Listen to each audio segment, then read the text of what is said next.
የደብረ ብርሃን ቅዱስ ባስልዮስ መንፈሳዊ ኮሌጅ ምሁራዊ ዕውቀት ለትምህርት እድገት በሚል መሪ ቃል ብፁዕ አቡነ ቀሌምንጦስ በጠቅላይ ቤተ ክህነት የሰንበት ትምህርት ቤቶች ማደራጃ መምሪያና የሰሜን ሸዋ ሀገረ ስብከት ሊቀ ጳጳስ በተገኙበት ለኮሌጁ ተማሪዎችና ለማህበረሰቡ እንዲሁም ለካህናት ስልጠና ተሰጥቷል።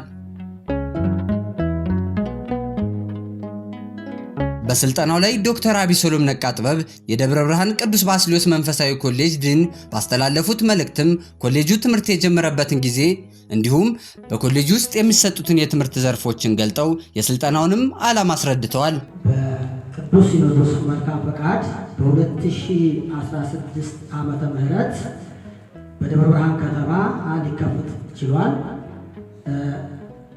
ኮሌጁ በተከፈተበትም ሰዓት በሶስት የትምህርት ዘርፎች ማለትም በስነ መለኮት ወይም በነገረ መለኮት፣ በቱሪዝምና ቅርስ አስተዳደር እንዲሁም በሕግ የትምህርት ክፍሎች ሲሆን ተማሪዎችን ተቀብሎ በአሁኑ ሰዓት እያስተማረ ይገኛል ማለት ነው።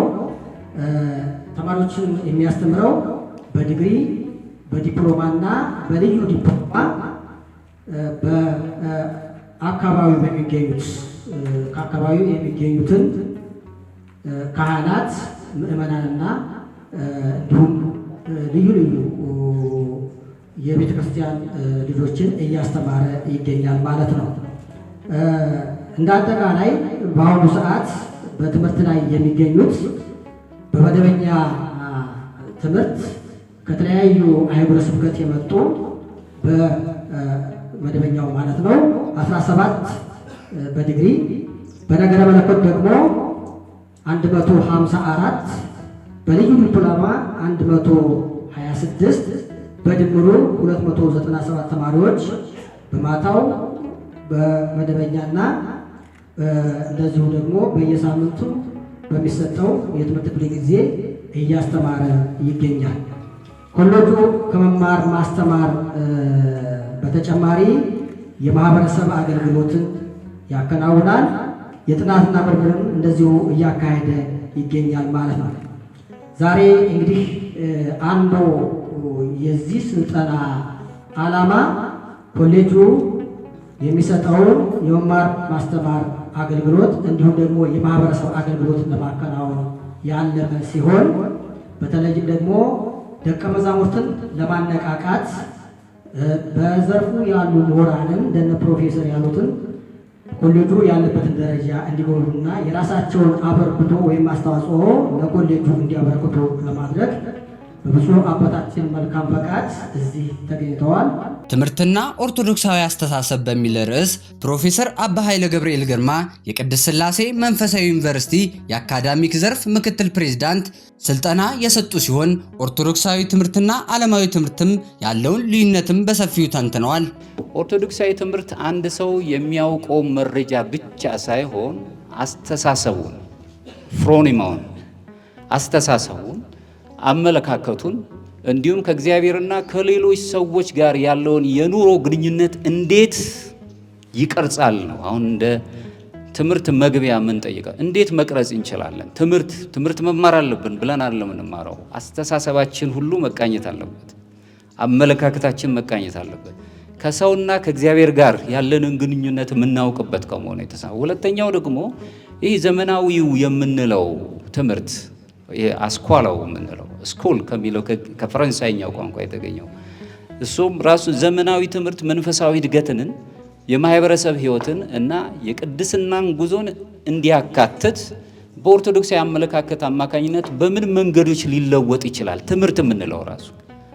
ስለዚህ በኦርቶዶክስ ዓለም አዋቂያንን አይደለም መንፈሳዊያን ሲሆን ቅዱሳንን ነው ማፍራት። የኦርቶዶክሱ ጥግ ቴዎሲስ ነው፣ ሱታፊ አምላክ አማልክት ዘበጸጋ መሆን መማር የምንችለው ሰው ኤዱኬሽን ኢዝ ኖት ዘ ኤንድ ጌም። ኤዱኬሽን ኢዝ አ ፕሮሰስ ነው፣ ሂደት ነው እንጂ የፍጻሜያችን ግብ አይደለም፣ መጨረሻችን አይደለም። የተማር ነው እስመ ኩሉ ዘጸዋ ስመ እግዚአብሔር ይድህን ነው አይደል? ቅዱስ ጳውሎስ ሮሜ 10 ላይ የሚነግረን የእግዚአብሔርን ስም የሚጠራ ይድናል አለ። መጥራት ግን መጀመሪያ ከመጥራት በፊት ማመን ይጠይቃል አለ። ከማመን ደግሞ መጀመሪያ መስማት፣ ከመስማት ጋር ነው ትምህርትን የሚያያይዙት። ትምህርት በራሱ ሂደት ይሆነናል እንጂ የመጨረሻ ገባችን አይደለም ብሎ ነው የሚያስረዳው። ኦርቶዶክሳዊ አስተሳሰብ ምን አይነት ነው? ምን መምሰል እንዳለበትም በሰፊው አስረድተዋል። ኦርቶዶክሳዊ ማይንድ ሴት ወይም ኦርቶዶክሳዊ አስተሳሰብ ምንድነው ነው? ይህ እያንዳንዳችንን ሊቀርጽ የሚችል አስተሳሰብ አለን። የመጀመሪያው አስተሳሰባችን እግዚአብሔርን መምሰል ነው። ሱታፊ አምላክ ቴዎሲስ ነው። በዚህ ህይወት ውስጥ ደግሞ እዚህ ለመድረስ ምን ያስፈልገናል?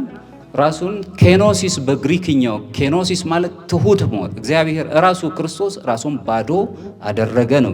ትትናን እንደገና ደግሞ ምንም አንጻራዊ ያልሆነ አማናዊ የሆነ አብሶሉት የሆነ ትሩዝ ወይም እውነት፣ እንደገና ደግሞ ፍቅር የምትባለው እቺ ደግሞ ፍቅር የሚሏት የመጨረሻዋ ንጽሐ ልቦና ላይ የምታደርሰን ወይም ደግሞ we can reach the likeness of God ብለን ነው እግዚአብሔርን ወደ መምሰል የምታደርሰን ፍቅር ናት ብሎ ነው የሚያስቀምጠው።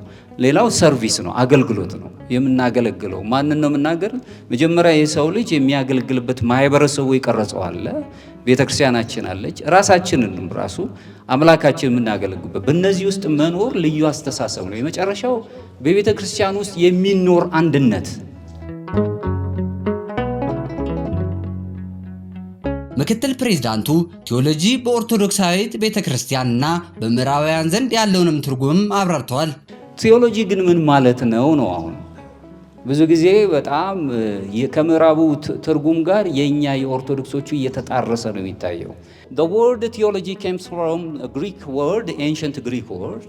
So theo, which means God, እግዚአብሔር እና ሎጎስ እዚህ ላይ ታዩት እንደሆነ ሎጂ የሚለውን ሎጎስ ነቢይ በእግዚአብሔር ሎጎስ ወርድ ማለት እግዚአብሔር ቃል ማለት ነው። so which means word literally theologia means in this case theology means God talk ነቢይ በእግዚአብሔር ማለት ነው ቃል በቃል ሲፈታ። በሌላ በኩል ደግሞ ቴዎሎጂያ ሎጂ የሚለውን ደግሞ ስናይ ስተዲ ማለት ነው። ስተዲ ማለት ማጥናት ማለት ነው። ማጥናት ከሆነ ቀጥታ ስንተረጉሞ የሚያሳየ ምንድን ነው? the study about God or the study of God ማለት ነው። ያ ማለት ስለ እግዚአብሔር ማጥናት እግዚአብሔርን ማጥናት ወደሚል ሄዳል ማለት ነው። ግልጽ ነው አይደል? ስተዲ about God ካልን ስለ እግዚአብሔር ማጥናት ማለት ነው። ስተዲ ኦፍ ጋድ ካልን ደግሞ እግዚአብሔርን ማጥናት ወደሚል። እግዚአብሔርን ማጥናት እንችላለን ነው። ለዚህ ነው የኦርቶዶክሱ የምዕራባዊው የቴዎሎጂ ትርጉም ለኦርቶዶክሱ አይሆንም፣ መሳቢያችንን ይቀይርብናል።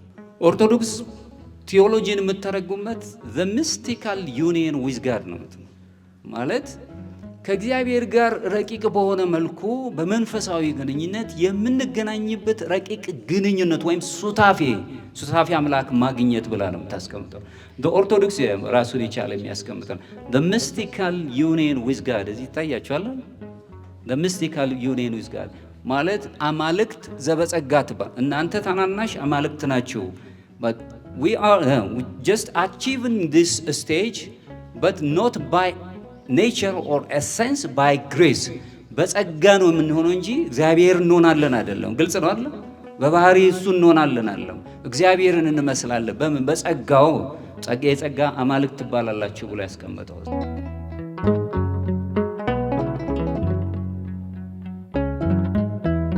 በትምህርት ውስጥ መረጃን፣ ዕውቀትን የምናገኝ ሲሆን ዘመናዊ ትምህርት ግን ብዙ ጊዜ በመረጃና በዕውቀት ላይ የሚዋቀር ነው በማለት ትምህርት የተለያዩ ገጽታዎች እንዳለውም አስረድተዋል። ዘመናዊው ትምህርት ብዙ ጊዜ በመረጃና በዕውቀት ደረጃ ላይ ብቻ የሚዋቀር ነው፣ የሚቀር ነው ራሱን የቻለ መጽሐፍ ቅዱሳዊና ሐዋርያና አበው ትውፊት ግን የመጨረሻው ግብ ቅድስናን ከእግዚአብሔር ጋር ካለን አንድነት የማይነጠል ጥበብ እንደሆነ ጥበብ አጥብቆ የያዘ መሆኑን ያስረዳናል። ለዚህም ነው የጥበብ መጀመሪያ እግዚአብሔርን መፍራት ነው። ምሳሌ 1:17 ላይ የሚነግረን። በሰባተኛው ክፍለ ዘመን የተነሳ የቤተ ክርስቲያን አባት ምን ብሎ ጽፏል? እግዚአብሔርን ማወቅ የቃላት ጉዳይ ሳይሆን የሕይወት ዓላማ ነው ይለናል። ከኔ ጋር ነው? እግዚአብሔርን ማወቅ የቃላት አይደለም፣ የዓላማችን ነው። እግዚአብሔርን አለማወቅ አንችልም፣ ማወቅ አለብን። የምናውቀው ግን በጥናት አይደለም፣ በስነ ፍጥረቱ እናውቀዋለን፣ በራሳችን ሕይወት ውስጥ እናውቀዋለን።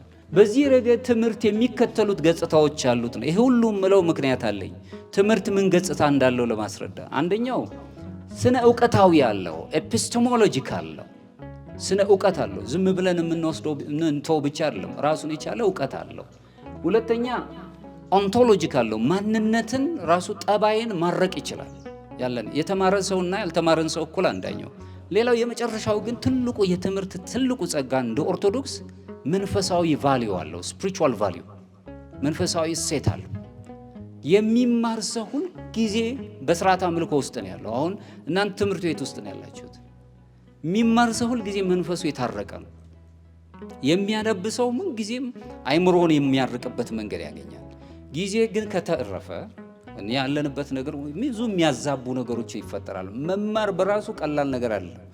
ትምህርትን ማግኘት ቀላል አይደለም። ትምህርትን ከፍልስፍናና ከኦርቶዶክሳዊ አንጻርም የገለጹ ሲሆን የኦርቶዶክሳውያን እሳቤ ከያዝንም ካለማወቅ ወደ ማወቅ ከመበታተን ወደ ሙላትም እንሄዳለን ብለዋል። አንደኛው ከፍልስፍና አንጻር ፕላቶ የተባለና አርስቶትል ያነሳቸዋል። ትምህርትን ፕላቶ ሲገልጸው ምንድነው የሚለው? ትምህርት ነፍስን ካለማወቅ ጥላ ወደ እውነት ብርሃን የምታደርገውን እርገት አድርጎ ነው የሚገልጻት። ካለማወቅ ወደ ማወቅ የምትወጥበት ብርሃን የምታይበት አድርጎ ነፍስን ነው ራሱ ሚና። የኦርቶዶክስ ግን ሂደት ምን ይላል? ምንም እንኳን የፍልስፍና ትምህርቶች በምክንያትና በስነ ምግባር ላይ ቢያተኩሩም ኦርቶዶክሳዊ እይታ ግን ትምህርትን በመለኮታዊ መገለጥ ወይም በመለኮታዊ ወይ መንፈሳዊ መገለጥ ውስጥ ወይ ደግሞ ራሱን የቻለ በእግዚአብሔር ከእግዚአብሔር ጋር ሰው በሚኖረው ህብረት ላይ የተመሰረተ የፍልስፍናን እይታውን ጥያቄ ውስጥ ያስገባዋል። ነፍስ ብቻ ሳይሆን ስጋ ብቻ ሳይሆን መንፈስ የምትባል ማንነት ስላለን ብሎ ያስገባዋል። አንደኛው ትምህርትን የለውጥ ሂደት አድርገው ደግሞ አባቶቻችን የሚያዙ ለውጥን ምን አይነት ለውጥ የሚለውን እሱ ኦንቶሎጂካል ሪኒዋል ነው። የማንነት ለውጥን ሁሉ እናመጣበታለን ብለው ነው የሚያሳዩት። ለቅዱሳን አባቶቻችን ትምህርት ከድህነት ተለይቶ የማይታይ መለየት አንችል። ድህነት መዳን የሚለው መማር በራሱ ድህነትን ማቅረብ ነው ራሱን ብለው ነው የሚያስቀምጡ። ቅዱስ ዮሐንስ አፈወርቅ ምን ይላል? በበጎ ነገር ሁሉ ስር የአእምሮ መለወጥ ነው ይላል። በጎ ነገርን ባደረገው ቁጥር ሁሉ የመጨረሻው ስሩ መሰረቱ የአእምሮ ለውጥ ማምጣት ነው። ትምህርት ከአእምሮ ለውጥ ጋር አብሮ መሄድ ነው። እሱን ማየት የምንችልበት ነው። ክርስቶስን ማዕከል ያደረገ ካለማወቅ ወደ ዕውቀት ብርሃን እንሄዳለን። የኦርቶዶክስን ሐሳብ ይዘን የምንሄድ ከሆነ ከመበታተን ወደ ሙላት ነው የምንሄደው። አሁን የተበታተነ ነገሮች ነው የምታዩት፣ እሱን እንሄዳለን። ከኃጢአት ደግሞ ወደ ሱታፌ አምላክ እንሄዳለን። ወደ ንጽህና ነው የምንቀርበው፣ እሱን ማግኘት እንችላለን። ስለዚህ መንፈሳዊ እድገት ስፒሪቹዋል ፎርሜሽን አለን። የተማሩ እውነታዎችን ወደ ባህሪ ለውጥ፣ ወደ ጠባይ ለውጥ የሚቀየሩበትን የሥነ ምግባር እና ውስጣዊ ዝንባሌዎች የሚቀረጹበት መሆን አለበት።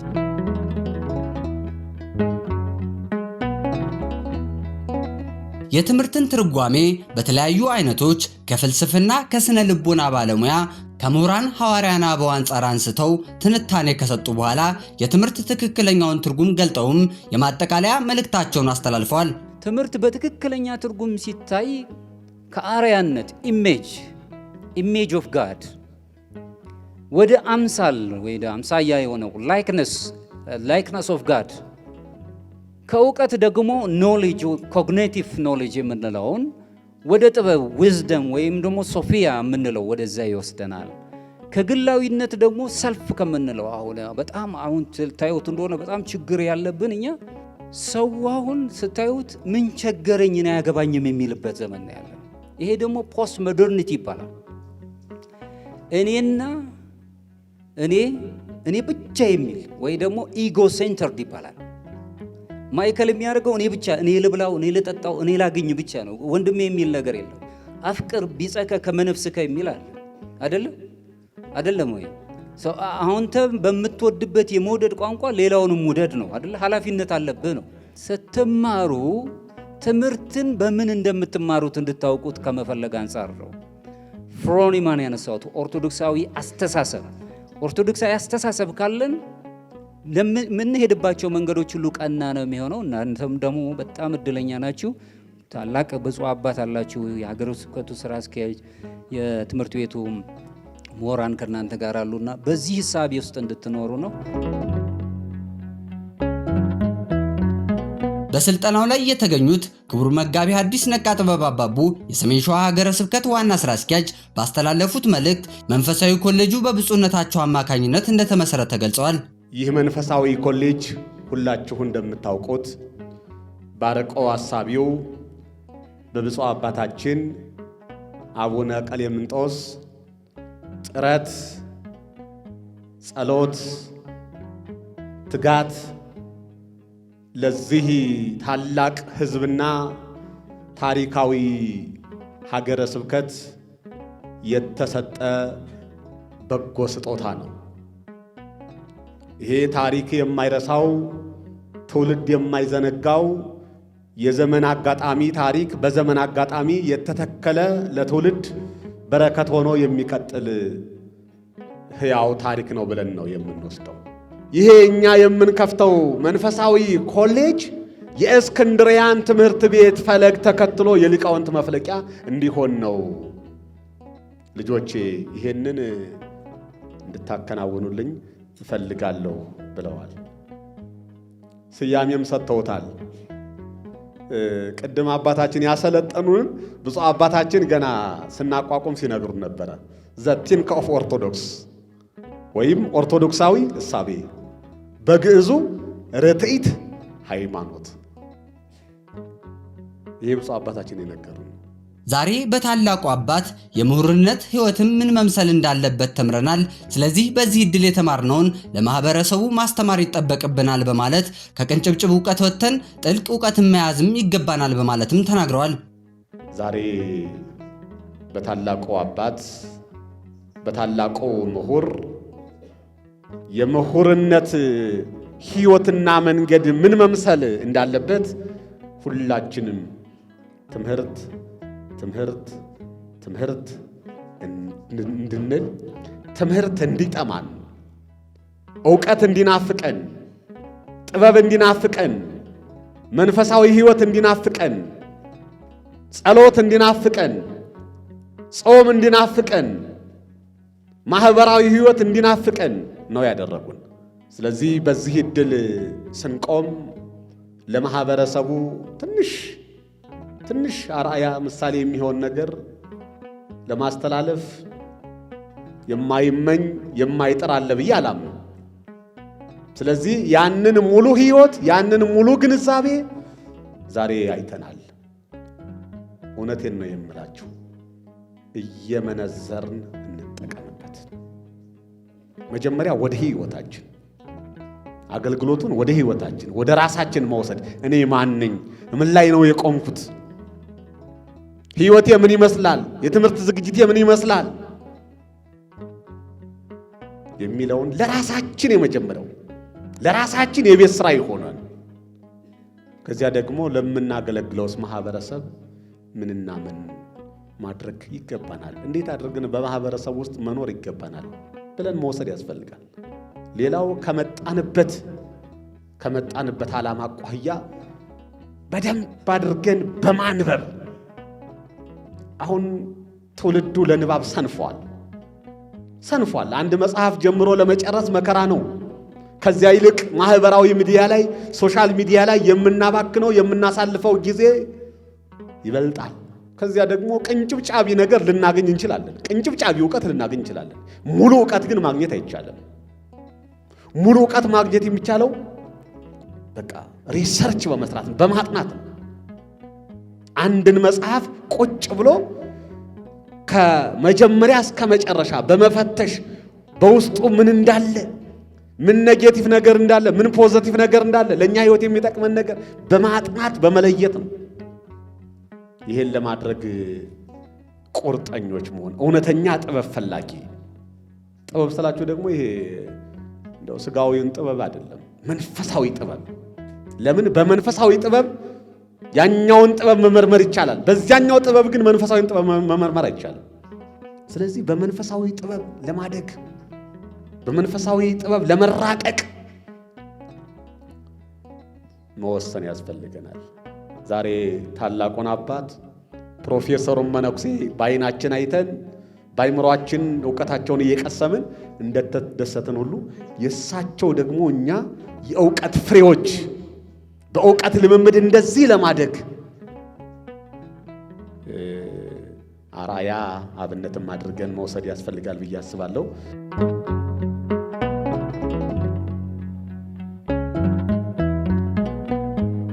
በስልጠናው ላይ የተሳተፉት የኮሌጁ ሰልጣኞች አስተያየታቸውን የሰጡ ሲሆን ከአባቶቻችን ጎን ሆነን በመማራችን ለኛ ተነሳሽነትን የሚፈጥር ነው። ይህም ኮሌጅ በደብረ ብርሃን በመከፈቱ በርካታ ጥቅሞች አግኝተንበታል ብለዋል። ብፁዕ አቡነ ቀሌምንጦስ የሰሜን ሸዋ ሀገረ ስብከት ሊቀ ጳጳስ ባስተላለፉት ቃለ በረከት በዚህ ስልጠና የቴዎሎጂ ትምህርት ምን አይነት ርቀት እንዳለው ተረድተናል። እናንተም እንደ ኒቆዲሞስ ሆናችሁ የተማራችሁበት ነው ብለዋል። ይሄ የቴዎሎጂ ትምህርት ምን ያህል ርቀት እንዳለው የበላይነት የያዘ ማለት ነው። የበላይነት የያዘ እንዳለ ነው። ሌላ ስጋዊን ነው የሚያስበውና ይሄ ግን በመንፈሳዊ ዓለም ስጋዊን መግዛት የሚችል አቅም ያለው የመንፈሳዊነት ምን ያህል እንደሆነ ተመልክተናል ማለት ነው። ይሄንን ልክ እንደ እናንተም እንደ ኒቆዲሞስ ሆናችሁ አሁን የተመራመራችሁ ያላችሁት ማለት ነው። ዛሬም ኒቆዲሞስን ነው የምናስታውሰው እና በኃይለ ገብርኤል እንደ ክርስቶስ ብናደርጋቸው ማለት ነው። እዚህ ጠያቂ እዚህ እናንተን ደግሞ እንደ ኒቆዲሞስ አድርገን ብናስቀምጣቸው የማዕድ የክርስቶስ ማዕድ ነው ማለት ነው። የመድረክ ማለት ነው። የመድረክ ያቺ እዚያ ቦታ የነበረችው ናት። ግንኙነት መስመር ነበረ ማለት ይቻላል በእውነት።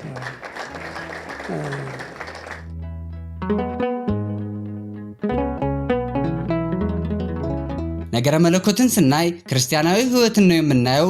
ይህ ትምህርት ቤትም ለትውልድ አቅም ፈጣሪ ነው።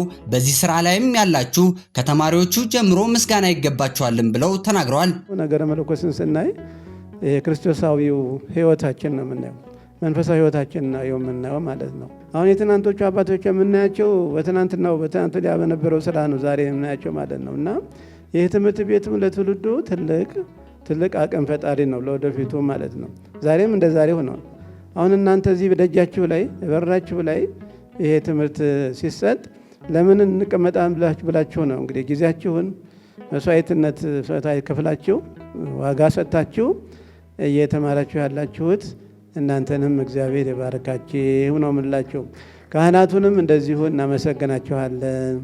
መምህራንም የኮሌጁ ውስጥ ያላችሁት ከዲኑ ጀምሮ አካዳሚኮች፣ ሌላው ሰራተኞች ፍቅር ይጠይቃል። አባታችን በመጀመሪያ ምን አሉን? እውቀት መጀመሪያ ፍጻሜው ምንድን ነው? በምን ጨርሱ ነው ያለው?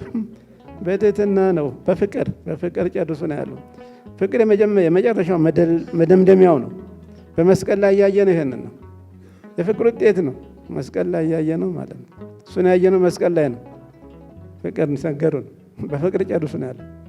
ይሄ ነው ክርስትና ማለት ነው። እውቀትም ይሄ ነው የሚያሳየን እና ትምህርት ቤቱም በፍቅር በሰላም እንደዚህ ተስማምታችሁ አንድ ሆናችሁ ሀገረ ስብከታችንም እንደዚሁ ለዚህ ትኩረት በመስጠት ማለት ነው። የኔ ነው ሀገረ ስብከቱ የኛ ነው ብሎ ኮሌጅ የኛ ነው ብሎ ማሰቡ ራሱ እና ሁላችሁም በዚህ አይነት እንድንዘልቅ እግዚአብሔር ይርዳን ነው የምንለው።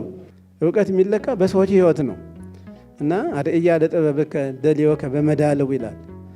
ሲራክ ነው የሚናገረው ማለት ነው። በሚዛን ለክተህ እውቀትህን አሳይ ነው የሚለው፣ ግለጽ ነው የሚለው፣ መጠኑን አሳይ ነው የሚለው፣ ግለጽ ነው የሚለው እና ትምህርትም ይሄን ነው የሚያሳየንና መገለጫ ነው። ሰውየው የቤተክርስቲያኒቱ አፍ ሆኖ መገለጫው ነው ማለት ነው። መገለጫዋ ነው የቤተክርስቲያኒቱ አፍ ሆኖ ማለት ሁለመና ሆኖ ሰውየው የሚገለጽብን ነው። አባ ፕሮፌሰር አሁን አባታችን ሲነግሩ የቤተክርስቲያን ሁለመና በዚህ ከኢትዮጵያ ኦርቶዶክስ ኦሪየንታል ቸርች እንደገና ህልማው የዓለም አቀፉን ትምህርት ሲያሳዩን ይኸው ተመለከቱት። ምን ያህል የእያንዳንዱን ህይወት ስናየው ልዩነቱንና ስፋቱን ጥበቱንና ስፋቱን ልዩነትና ደግሞ እንዲህ እያየን ነው የመጣ ነውና እኛም በዚህ ለማሳየት እግዚአብሔር ይርዳን ነው የምንላችሁ። አይምራችን ይክፈትላችሁ። በሰላም የዋለን አምላካችን ባርኮ ቀድሶ አቆይቶ ቃሉን አሰምቶ አይምሯችን ከፍቶ እዚህ ስላደረሰ ምስጋና ይሁን ለሱም ለፈጣሪያችን ማለት ነው።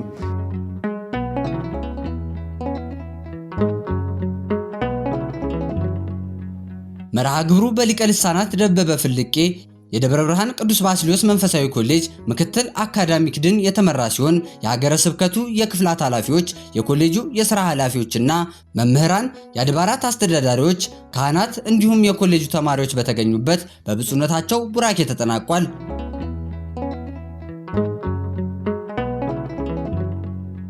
የኮሌጁን የመማር ማስተማር ሂደት በቀጣይ እናስቃኛቸዋለን። እስከዚያው ሰላም።